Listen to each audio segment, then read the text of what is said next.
వృషభ రాశిలోకి సూర్య, శుక్ర గ్రహాలు. ఈ రాశులకు వృత్తి ఉద్యోగాల్లో లాభాలు. జ్యోతిష్య శాస్త్రం ప్రకారం మే 14న సూర్య భగవానుడు వృషభ రాశిలోకి ప్రవేశిస్తాడు. ఆ తర్వాత మే 19న శుక్రుడు వృషభ రాశిలో సంచరిస్తాడు. వృషభ రాశిలో శుక్రాదిత్య రాజయోగం ఏర్పడుతోంది. ఈ యోగం కొన్ని రాశుల వారి అదృష్టాన్ని ప్రకాశవంతం చేస్తుంది. అలాగే ఈ రాశుల వారి సంపద కూడా పెరుగుతుంది. అయితే ఈ రాశులు ఏమిటో తెలుసుకుందాం. వృషభం.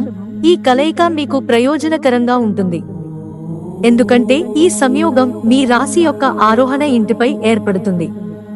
కాబట్టి ఈ సమయంలో మీరు గౌరవం, ప్రతిష్ఠ పొందుతారు. మీ వ్యక్తిత్వం కూడా మెరుగుపడుతుంది. దీంతో పాటు కెరీర్ విషయంలో ఇప్పటివరకు ఎదురవుతున్న అడ్డంకులు కూడా తొలగిపోతాయి. అలాగే వివాహితుల వైవాహిక జీవితం అద్భుతంగా ఉంటుంది. మీరు భాగస్వామ్యంతో వ్యాపారం చేస్తే ఆర్థికంగా లాభపడే అవకాశాలు ఉంటాయి. కర్కాటకం. ఈ రాజయోగం మీ రాశి నుండి ఆదాయం, లాభాన్ని కలిగించే ప్రదేశంగా ఉండబోతున్నందున శుక్రుడు రాజయోగం యొక్క కూర్పు కర్కాటక రాశి వారికి అనుకూలంగా ఉంటుంది. కాబట్టి ఈ సమయంలో మీ ఆదాయం విపరీతంగా పెరుగుతుంది. కొత్త ఆదాయ వనరులు కూడా ఉండవచ్చు.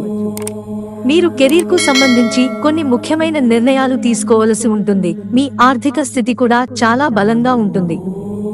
అలాగే ఈ సమయంలో మీ పెట్టుబడి లాభదాయకంగా ఉంటుంది. మీరు పిల్లలకు సంబంధించిన కొన్ని శుభవార్తలను కూడా పొందవచ్చు. మేషం. శుక్రాదిత్య రాజయోగం ఏర్పడటం మీకు శుభప్రదంగా ఉండవచ్చు. ఎందుకంటే ఈ రాజయోగం మీ రాశి నుండి సంపద మరియు వాక్కు ఇంటిపై జరగబోతోంది. కాబట్టి ఈ సమయంలో మీరు ఊహించని ఆర్థిక ప్రయోజనాలను పొందుతారు.